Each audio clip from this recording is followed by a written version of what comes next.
We've been able to hear a few times in the last, 4 years now, about how a driver has been able to win the Constructors' Championship as a one-car operation. Okay, that probably doesn't make much sense. So let's put it this way. One driver in a team was so much better than the other guy in the team that if you subtracted the lesser driver's points tally from the dominant driver, that team would have still won the Constructors' Championship. Well, that driver would have... You know what I mean by now.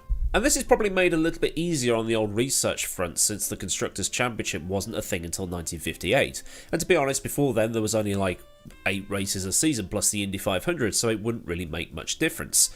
I'll probably start looking from kind of 63 or something and work my way forward. Stopping around the 2005 mark because, well, that's recent memory. And we can probably work out who those drivers are without having to do these kinds of videos. So I'll get online, do some digging, and see what turns up. And I'll present 4 or 5 that might be interesting to you, which means that... this is a list video, isn't it? Alright then, I'm Rebecca from WatchMojo, and this is 4 or 5 drivers who would have been able to win the Constructors' Championship if only their scores contributed to the Constructors' Championship scores. First up, Jim Clark in 1963 and 1965. Now, Jim Clark is often cited as the finest driver of his generation. I go as far as to say he's the greatest of all time. Put him in a car, he'd win in it. He wouldn't be instantaneous winning, but he'd get there and would be competitive straight away.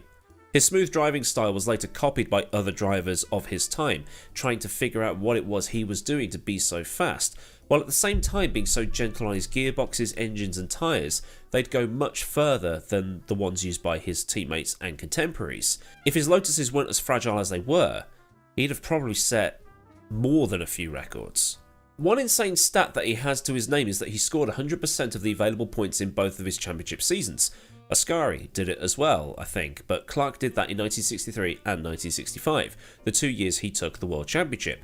And as a fun fact to add to all of this, in 1965 he won the Indy 500, and he would be the first and so far only driver to be Indy winner and F1 champion at the same time.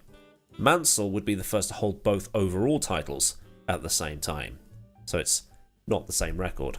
Clark dominated the 1963 season. He was 8th at the season opener in Monaco, but would then win the next 4 rounds in Belgium, the Netherlands, France and Britain, followed by a 2nd place in Germany, and then from there it was a win in Italy, 3rd at Watkins Glen in the United States, and 2 wins to round out the season in Mexico and South Africa.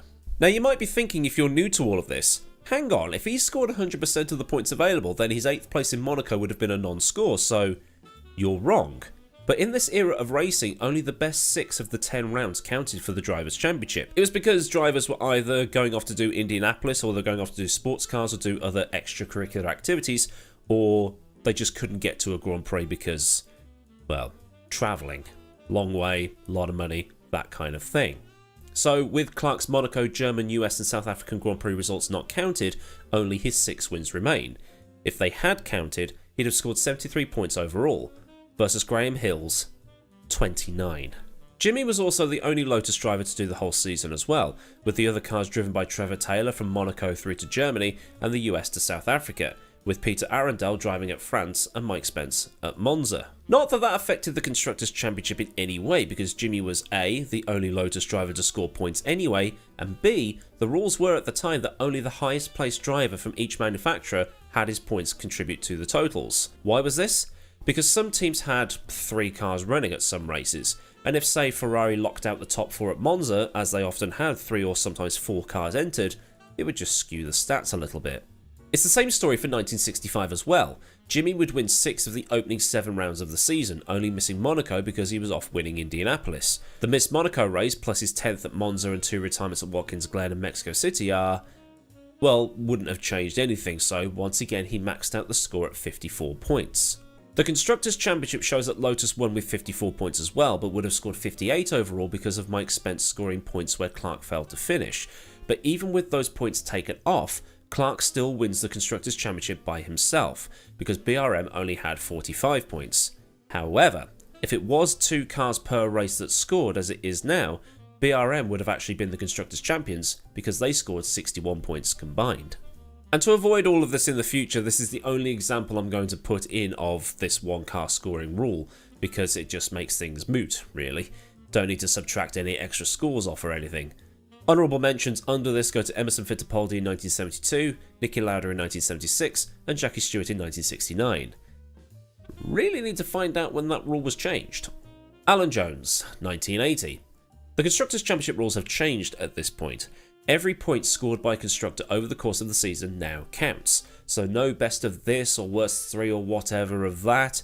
If you scored a point for your team, it went on the Constructors' Championship board. So in 1980, Australia's Alan Jones became the second Australian World Champion after Jack Brabham, and he would win 5 of the 14 Grand Prix to take his only title and the first for the Williams team that would later have a lot of success in the 90s. For the Drivers' Championship, the rules were the best 5 results from the first 7 races counted, and the best 5 results from the remaining 7 counted.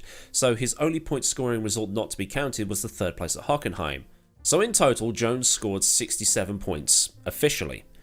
Unofficially, with it all counting, he scored 71, but his teammate Carlos Reutemann scored 42, officially, with 49 without the horrendous drop scoring rule or whatever you want to call it. So if you take Reutemann's 49 and Jones's 71, add them together, you get the overall Constructors' points for Williams. But without that 49 points, Williams still wins the Constructors' Championship with the 71 scored by Jones, which still beats out the Ligier team's 66.